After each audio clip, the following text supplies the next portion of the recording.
posible talaga hindi mo yan makita. The ilaw is very, ano talaga, very lit. Ang ilaw lang, ano na tindahan. So, ito yung Girl Scout Park or something. Basta, Scout. So, most of the time, dito kami nagsisimula or doon sa baba, sa Freedom Park. Pero para makat namin yung time and we can go home early, doon pa kami sa taas magsisimula, guys. From this park, you go to the left. Tulad ng ginagawa ng mga joggers na yun, no? So, ito kasi pabalik to ng town. Going town to pabalik. So, yan, pataas. That's where we are going.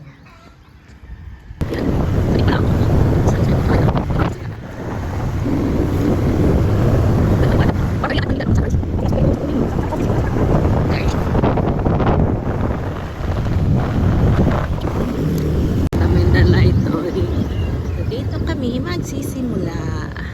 Yan, letter K ito siya dito.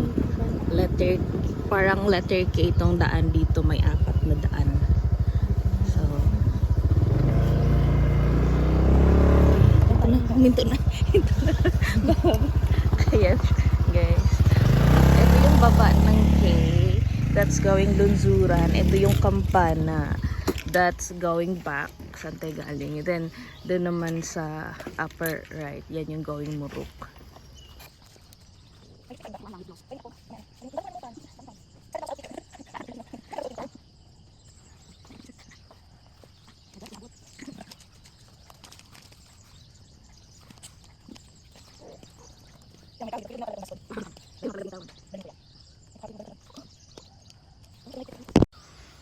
Okay, so magsisimula na kami at exactly 5:30 AM today. Magsisimula na kami, guys. Yan. So, dyan kami galing. Yeah. That's my friend Pearly. Okay. Good morning. Good morning. So, Pang sa Korea tayo. kasi look at the view. Kaya ako lip gloss in. Ay, oo nga pala. Wait lang. Okay, guys. So, as you can see, may concrete road dito. Sundan nyo lang to siya and makakarating kayo sa Kampana. Okay, so there are 2 doggies. Oh my gosh. Oh, yes, they are staring at us. Because we are afraid of dogs. We're just afraid of dogs. Dahan-dahan. Ayun, may bahay. May another doggy na naman doon. So yan. Ano naman ko siya, guys. Marami naman din mga settlers dito. Daming doggy. So guys, malapit na tayo sa end ng concrete road. We started from downhill, tapos uphill, tapos ngayon downhill na naman tayo. So dyan nasa baba, end na itong concrete na road. Then, yun na, mag-start na yung trail talaga natin. Medyo ang breathing ko medyo hinihingal na. Yan, so nakipot lang talaga yung daan. Ayan, nakakita na natin. Yan na yung end ng concrete na road. Gracias, gayon, sir. Sige, sir. Gracias. Gracias, gayon, sir. Be, ako nasuoton. Okay, so ito na yung end ng ito yung end ng road, guys. So yan, i-follow lang yan siya dito pa. Yan, nakikita natin si auntie. Hindi ko alam sino auntie, basta auntie ang tawag ko. Anyway, so yun, dito tayo pababa. Rocky Road. Yan. Buenas! Ayan. So, ito guys, last 2 weeks ago, nagdaan kami sa tindahan. Nakalimutan to ni Pearly. So, buti na lang yung may-ari, yung saan kami. Dala-dala niya guys. Hanggang sa ngayon nakita niya kami, binigay niya ulit itong itong hat sa amin. Very good talaga si Kuya. Yes, very honest. Kasi pwede naman nilang sabihin na sa kanila na to kay hindi na mahahanap. Pero, dala-dala niya talaga. Yan kabait ang mga tao dito guys. Pinaalalahanan ka pa. Yun. Gumano kasi lahat ng tubig dito. Yan. Yes. Kailangan nila ipataas. Yan. Okay. Yan. Just follow the path. So, andito na tayo sa kalagit. Ay, hindi pa pala kalagit na. Yung may malapit lang na tindahan. Tsaka, landahan. Di ko alam ano ang landahan sa Tagalog, sa English. Basta landahan ng kupras. Bahala na kayo. I-research nyo kung anong landahan. Ayan. Yan yung landahan. Diyan niluluto yung old na buko para maging kopra. Diyan. Yan. Diyan sila nagakuha. Naranasan ko din yan dati. Mag-kopra. Char. Ayun. So, yan yung tindahan ng kuya na nagsauli ng, oh my gosh, may dog. Nagsauli ng sombrero ni Perla. Oh my gosh, inda, may doggy na marami. Pero may tao man pala. Okay lang. May tao pala. Okay lang. Ayan. Inda, yan po ito. Yan po ito. Magbuko muna tayo, Inda. Oo, para may ilit. Hindi. Nag-inom ko naman ng tubig. Ano, Jesus Christ. Oo. Buenas. Ito na tayo pero. Hala, oo, sige, mag-pancake. Pancake. Valente pa sa mama, araw. Kwanto? 15 pesos. El buko, kwanto po? El buko kwanto ka? Pwede yawa araman ko. Sige. Uno kami. Uno buko ka ba? Uno tamin ang sina. Uno kami. Nasa. Kaya yung mama guys, pancake. Mom, chini man mga. Ay, nasa mo. Na po. Gracias, gayon. Alago lang sa Okay, so start na naman kami ulit. Bye-bye dito sa tindahan. Ayan. Mamaya doon kami sa kabila. Iikot talaga kami ng bundok. Oo, doon ka mag-ibig. Okay na yan. Nauna sila. Mga ano din. Yan. Ngayon ka na yung nasa gilid na yung river. Dire-diretso lang talaga kayo guys. Ayan. Nag-side quest pa. Kumain ng pancake at uminom ng buko. So, energized na talaga to the max. Anat pa naman to the max. Pero, high na yung energy level namin because of the book juice. Like, super fresh. Anat pa super kasi I think kahapon pa yun kinuha. Pero fresh pa rin siya. Kasi last time, bumili kami dito. Yun na yun si Kuya. Fresh talaga niyang kinuha yung buko sa puno ng niyog. Yan. Mag-iingay na sa doon. Ay, damit ako wala. Yan. Diretso lang talaga guys. Yan, may bahay din dyan oh. Diretso lang kayo dito. Yan. Yan.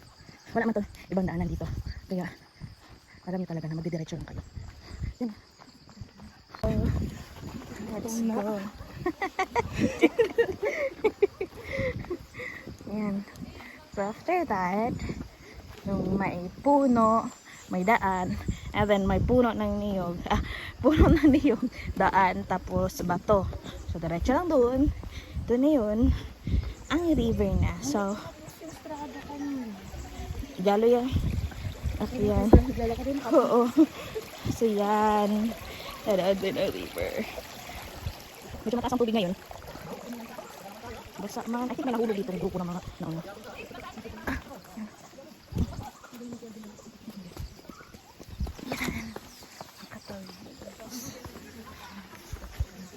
So, akyat na dito.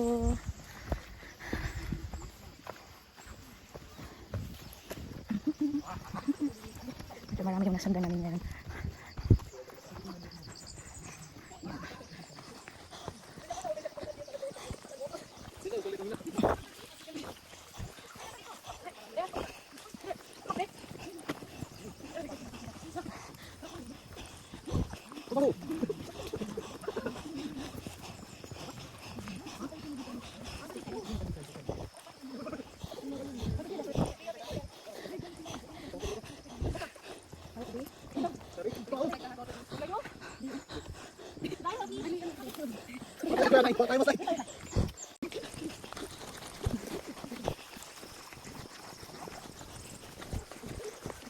Yan lang yung path na yun after the river.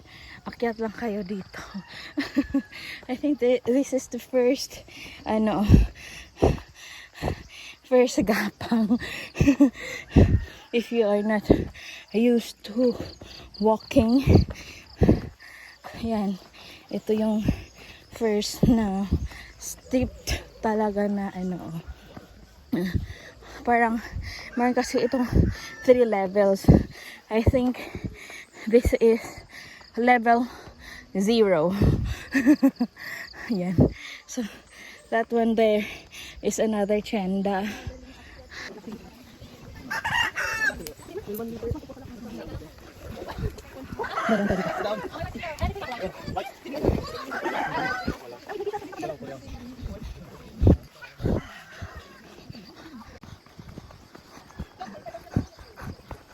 Malapit na tayo sa level 1.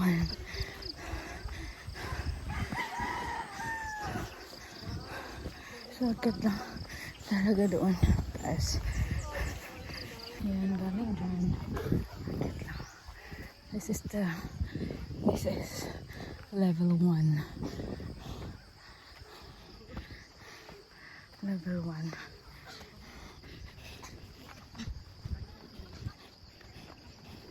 My stomach is acting up, so lakad. Yan, hindos pa. First level.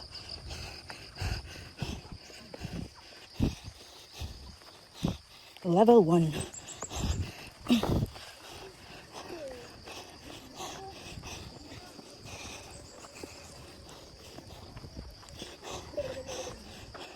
Look at it.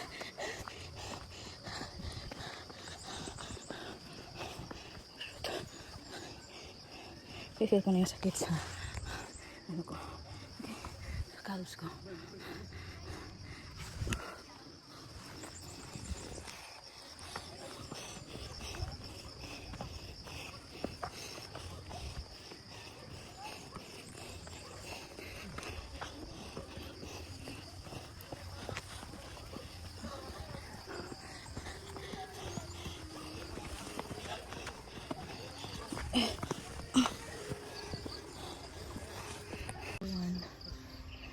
Sa taas ng level 1 ay mga puno ng maga.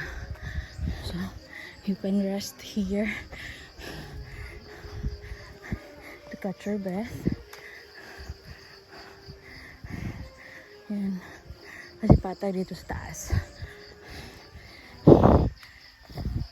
Parang ito yung oo. Yan. Maraming puno ng maga dito. So we're moving up, guys. Tapos na ang rest namin. So we're going back.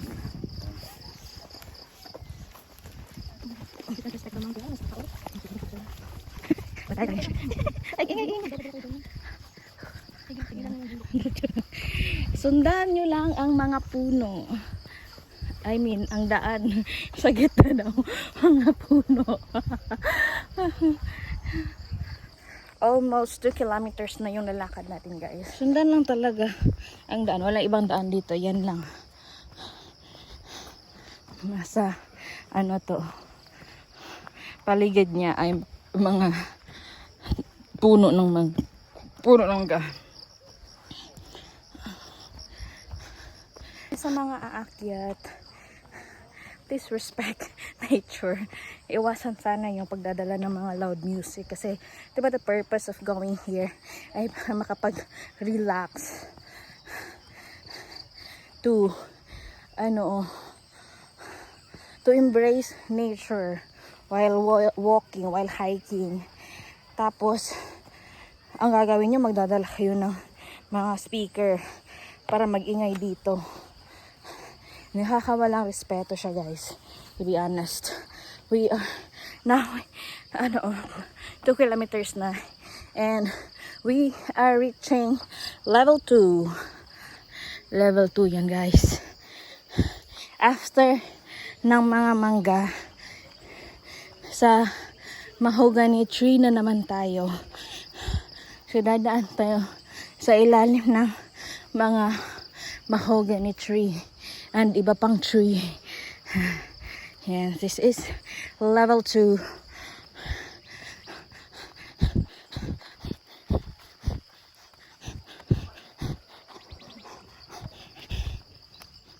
Yan.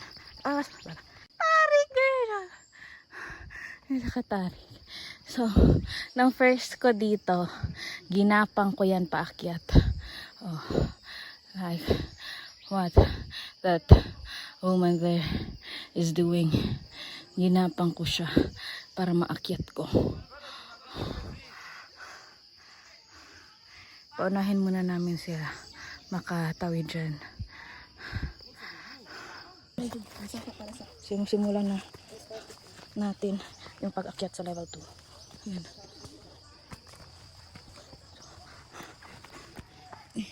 Oopsie.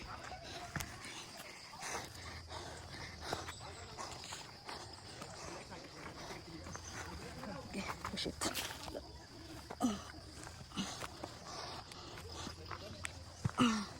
Okay.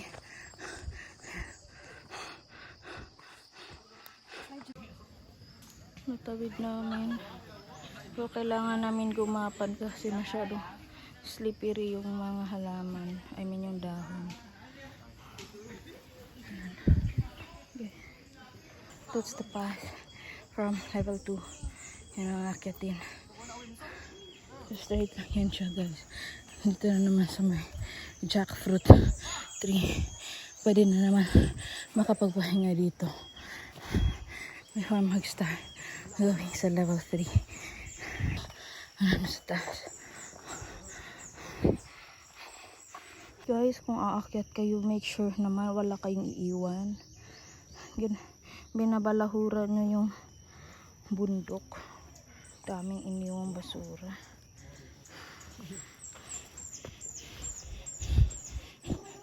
Hindi nyo ito pag mamayari para dumidumihan nyo. Sa bahay nyo kayong magkalat or better stay na lang kayo sa bahay nyo. Hindi nyo kayong pulutin or dalhin sa bahay yung mga basura na tatangin dito.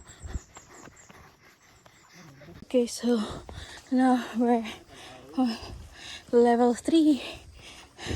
Ito na yung last na aakyatin / gagapangin para makaabot sa taas ng kampana.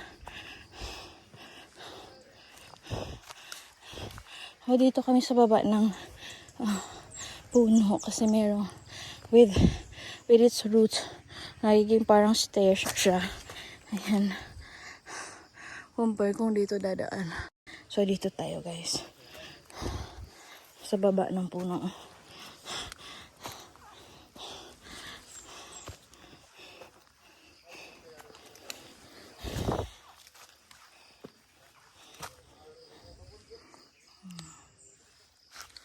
Okay.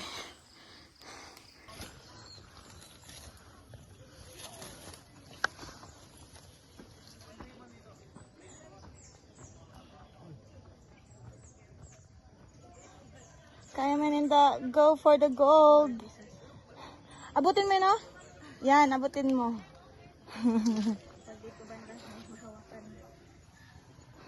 Congrats. Abutin mo ang pangarap mo. Oh shit. Huwag ko hawakan. Oh. Kaya mo yan. Sorry ba? So level 3. Hello, kampana. Yan. This is it guys. Nakarating na kayo dito. It means you survived the 3 levels. Yan.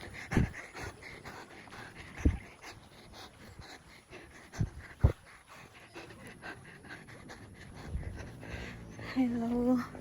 Good morning, sun. That is the top.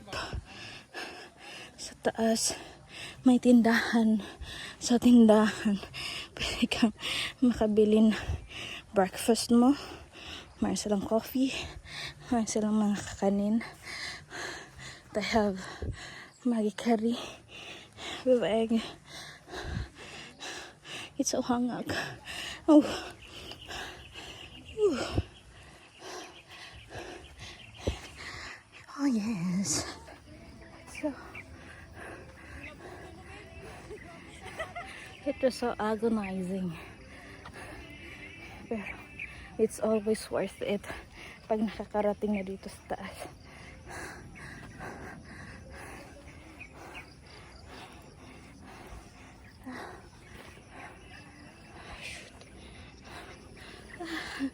Foggy.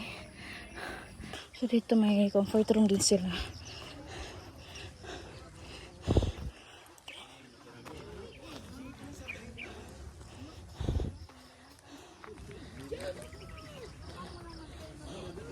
So we are now on top. Ayan siya guys. Tindahan. Maraming hikers today. So yeah. Jo, hindi ko ba alam man-walking ka na. Ala, na you can naman walking and they kimi radio. Yeah. So, aside from the tindahan here, another stores here. Isang parte pa na maganda talagang tambayan. Yan ay dito. So, after the hike, after eating, if you are hungry, you can come here. Yan. May mga area na naman na may shed. So, hindi mainit talaga. So, this is the view, guys. It's overlooking.